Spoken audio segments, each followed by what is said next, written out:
विश्व वंदनीय संत सम्राट सदगुरु कबीर देव, मुद मंगल में संत समाज,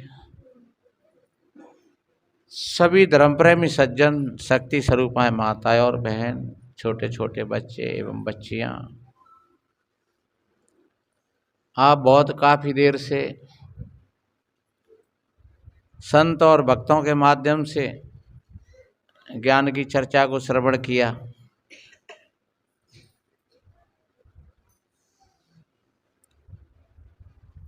अभी महात्मा सतवीर बोल रहे, बागर जइयो और ही नींदरिया, जागर राम नाम नहीं हो, क्योंकि नींद अंधेरे में ही आती है। और अगर बाई चांस आप कहोगे महाराज उजेरे में आ जाते हैं, तो त्याई तो आंखें बंद ही जाते हैं। जब तक आंख बंद नहीं होंगी तब तक नींद नहीं आएगी, और आंख बंद हो गई तो फिर चाहे भले ही बल्ब जल रहे हों, सूर्य निकल रहे हों, लेकिन जब आंख बंद हो गई तो अंधेरा हो गया, अंधेरा हो गया, नींद आ गई।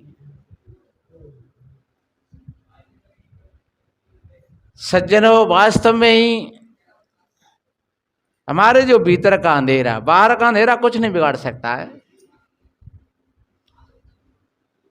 अगर कहीं बिगड़ता है, ठोकर लगती है तो भीतर के अंधेरे से लगती है, बाहर के अंधेरे में ठोकर नहीं लगेगी अक्सर करके। बाहर अगर अंधेरा है और आप कहीं रास्ता में जा रहे हो तो टॉर्च का सहारा ले लोगे, टॉर्च भी नहीं है तो तुम बड़े सद सद करके जाओगे या फिर नहीं जाओगे। लेकिन हमेशा ठोकर लगती है तो भीतर के अंधेरे में लगती है।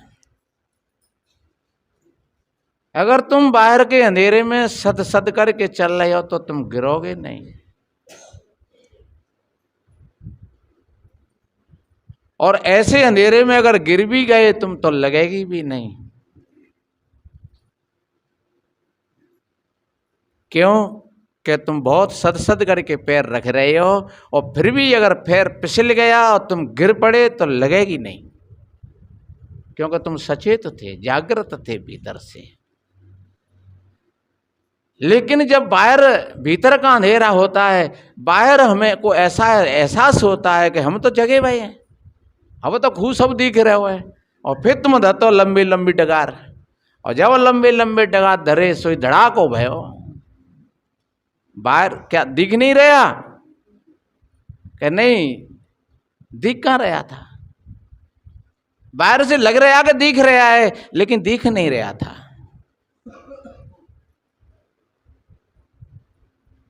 अगर दिखता तो ठोकर नहीं लगती, सावधानी हटी और दुर्घटना घटी।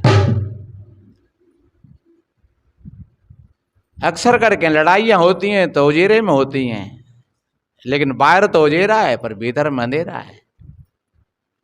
क्रोध आता है तो अंधेरे में ही आता है, भीतर में अंधेरा है नहीं। ये एक सूरज का एक 1000 सूरज हो हैं, तब भी जब आपका क्रोध आएगा तो समझ लो कि भीतर में उसने उस दीपक को बुझा दिया जो थोड़ा सा जल रहा था।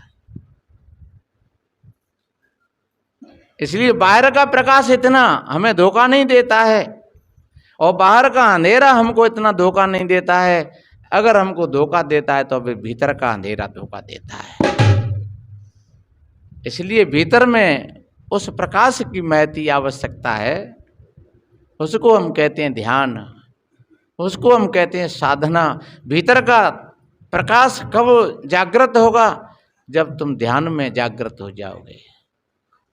फिर तुम सो रहे हो, भले ही सो रहे हो तुम, लेकिन फिर भी तुम भीतर में अपनी स्थिति में जागृत हो। अगर भीतर का अगर बोध नहीं है आपको तो तुम भले ही जग रहे हो, लेकिन फिर भी तुम सो रहे हो। इसलिए कबीर साहब जी ने इसको सपना कहा है, सपने पर सपना।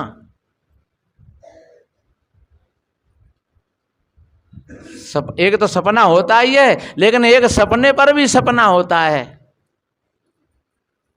संसार सपना है, लेकिन फिर एक संसार के सपने में भी और हम सपना देखते चले जाते हैं। तो सज्जनों संत जगाते हैं। भीतर की बेहोशी हमारे लिए दुख का कारण बनती है, और भीतर का होश हमको साधता है, बाहर से भी साधता है। जब भीतर से हम सदने लगते हैं तो हम बाहर से भी सद जाते हैं, और जब भीतर से हम हिल रहे हैं तो फिर बाहर से तुम्हें कौन साधेगा। बाहर अगर कोई लगा दे बांस बल्ली तो वे बांस बल्ली हले उठेंगे तुम्हारे साथ में। जब भीतर से सद जाओगे तो फिर बाहर के बांस बल्ली और टेकुन की कोई जरूरत नहीं रहेगी।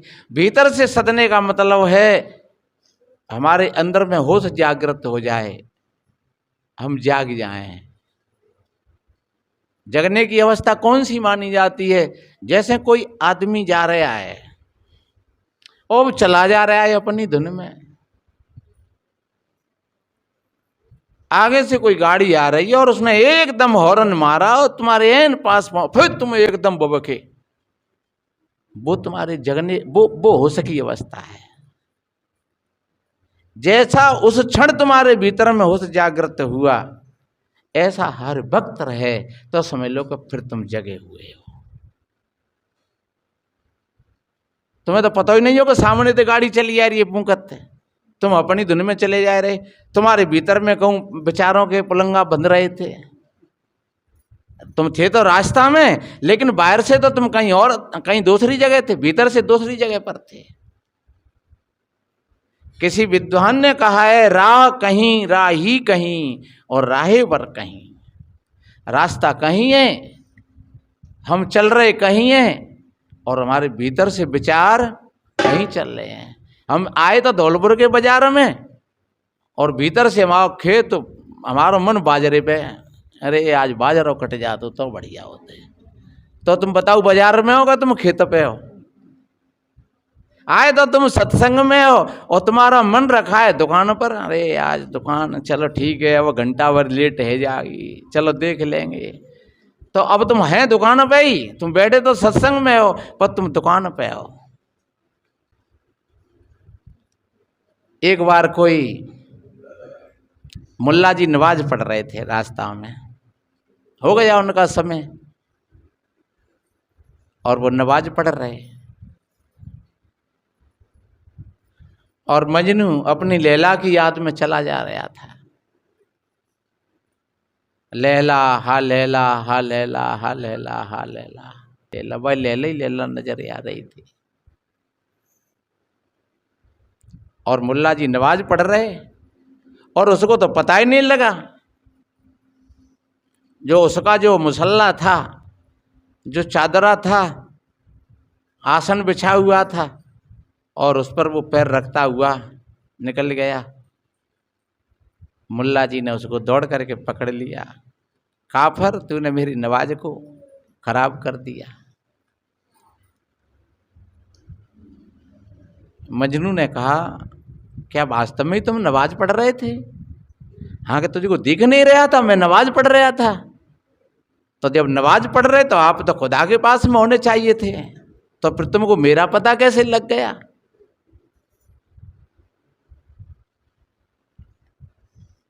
मैं अपनी लैला के पास में था तो मुझे तो तुम्हारा पता ही नहीं लगा, और तुम अगर अपने खुदा के पास में होते तो तुमको मेरा भी पता नहीं लगता।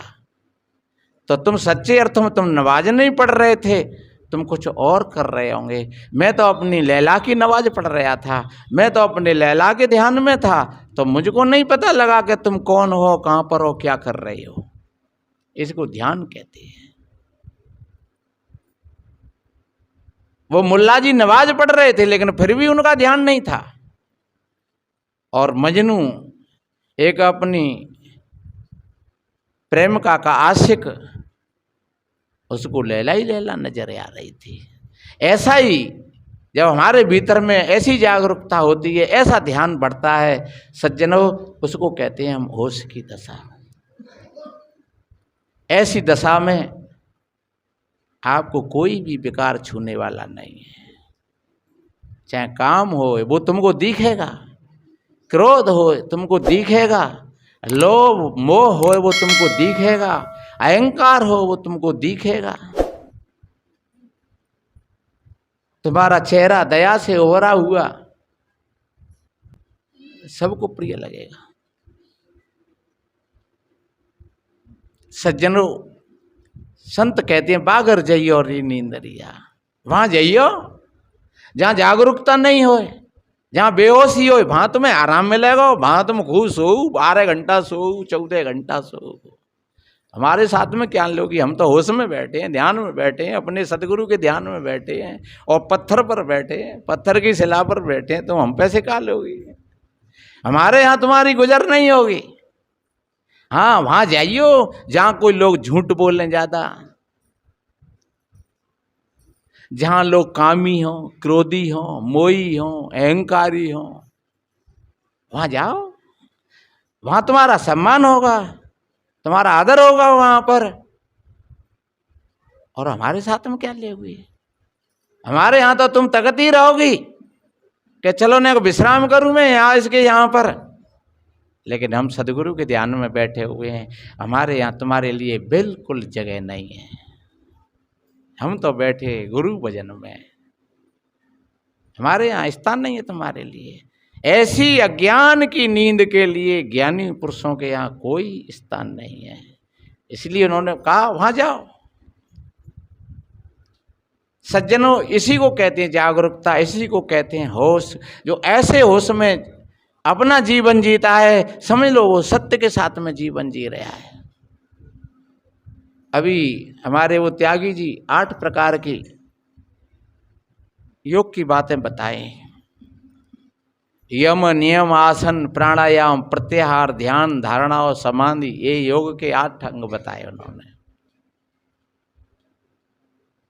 यम का मतलब होता है अनुशासन, और तुम जागृत हो तो तुम अनुशासन कर लोगे, और तुम खुद ही सोए रहे हो तो कैसे अनुशासन कर लोगे? जो तुम जगे हो, सच्चे अर्थों में तुम जागृत हो, तब तो तुम अनुशासन को साध लोगे, अनुशासन कर लोगे अपने मन, फिर तो अपने आप हो जाएगा, तुम्हारा मन अनुशासित हो जाएगा। कब? जब जगे तब। अगर जगे नहीं है तो आप 1000 प्रयास करिए, आपका मन अनुशासित नहीं होगा, आपकी इंद्री बड़बड़ाती रहेंगी। सज्जनों, जो जग जाती है, जिनके मन और इंद्री अपने आप अनुशासित हो जाते हैं, फिर अपने आप वो नियम निखर करके आते हैं जो जीवन के नियम हैं। अभी हमें पता नहीं है, हमने नियम बनाए हैं, अब ये 9 दिन आगे जो नियम चलेंगे, चल रहे हैं, हमें नहीं पता है कि वास्तव में इसका मतलब क्या होता है। 9 दिना में हमको इन 9 शक्तियों को साधने की बात कही है, पर आज देखो तुम गली गली में माताएं धरी हैं, डीजे बज रहे हैं, अश्लीलता के गीत हो रहे हैं, बहन बेटी नाच रही हैं, भाई लोग खूब नशा कर रहे हैं, शराब पी रहे हैं और खूब नाच कूद कर रहे हैं, कहीं तमंचा चल जाते हैं तो कहीं पत्थर फेंक जाते हैं तो कहीं पनैया ली तरह हो जाता है। ये हमारा धर्म है, ये रूढ़वादिता। 9 दिना में ये 9 शक्तियों की साधना को ही ये नवरात्रि कहा है। ये 9 दर्ग हैं हमारे, 9 दर्ग, दुर्गा का मतलब 9 दर्ग, 9 दर्ग, 9 कोट, 5 ज्ञानेन्द्रिया, चतुष्टय अंतःकरण, चित्त, मन, बुद्धि, अहंकार, ये आंख, कान, नाक, जिह्वा और चमड़ी, 5 और 4 9, ये 9 दर्ग हैं। और हम एक दिना में एक को साधें तो हम 9 दिना में हम 9 साध लेंगे, पर कहाँ साध पाते हैं? हमें इस चीज का तो पता ही नहीं है, ये असली नियम है। सज्जनों, जो ठीक कोई भाई बहन जागृत हो जाते हैं तो वो फिर साध लेते हैं, इन 9 इंद्रियों पर अपना अनुशासन कर लेते हैं। फिर इंद्रिय हमारी मालिकिन नहीं है, फिर मन हमारा मालिक नहीं है, फिर मन के हम मालिक हैं, फिर मन हमको उड़ाएगा नहीं कहीं। फिर अब हम बैठे हैं अपने ध्यान में, अपनी साधना, लेकिन अब हमें इस चीज का पता ही नहीं है। एक जगह की बात है, कोई एक मैया कह रही, महाराज ये हमारी बेटी के चित्त में चिड़चिड़ापन ज्यादा बढ़ता जाता है। वैसे पढ़ने लिखने में ठीक थी, लेकिन इसके चित्त में चिड़चिड़ापन, और वैसे उपवास व्रत भी खूब करती है, पर चिड़चिड़ापन, न किसी ने कुछ कह दिया तो बस फिर हो गई सुत्ती। इतनी नाराज हो जाती है कि फिर मनाना कठिन हो जाता है। ये उपासना नहीं है। ये हम एक उसको एक दूसरे तरीका से उसको हम लेना चाहते हैं। सच्चे अर्थों में जो उपासना को ठीक समझ लेता है तो फिर चिड़चिड़ापन नहीं आएगा, फिर क्रोध नहीं आएगा। क्रोध क्यों आएगा? सज्जनों, ये बेहोशी में ही हमें ये चीजें भीतर की परेशान करती हैं। एक कवि ने एक भजन लिखा है,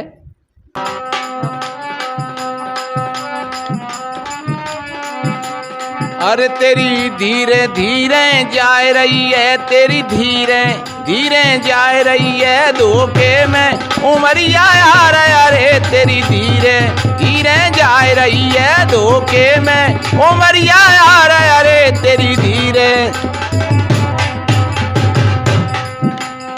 गर्भवास से बाहर आया, ए माता ने रे जब दूध पिलाया, माता ने जब दूध पिलाया, हाँ खेलन को लड़कन संग धाया, खेलन को लड़कन संग धाया। माता पिता करते प्यार, अरे तेरी धीरे धीरे जा रही है, माता पिता करते प्यार, अरे तेरी धीरे धीरे जा रही है धोखे में उमरिया यार, अरे तेरी धीरे धीरे जा रही है धोखे में।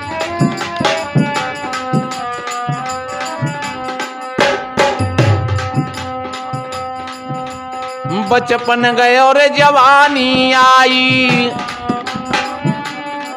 हे मन भामिनी कामिनी घर आई, मन भामिनी कामिनी घर आई मन। तब मध में चूर भयो मेरे भाई, मध में अये तन ने रख तू बारंबार, अरे तेरी धीरे धीरे जा रही है, तन ने रख तू बारंबार, अरे तेरी धीरे धीरे जा रही है धोखे में उमरिया यार, अरे तेरी धीरे।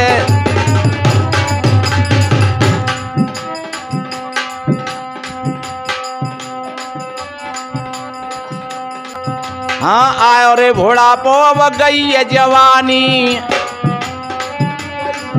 हाँ आयो रे बुढ़ापो अब गई है जवानी, अब नहीं हो ये तेरी मनमानी, होने लगी है अब ए चातानी। अब भयो बुढ़ापा ख्वार, अरे तेरी धीरे धीरे जा रही है, अब भयो बुढ़ापा ख्वार, अरे तेरी धीरे धीरे जा रही है धोखे में उमरिया यार, अरे तेरी धीरे धीरे जा रही है धोखे में।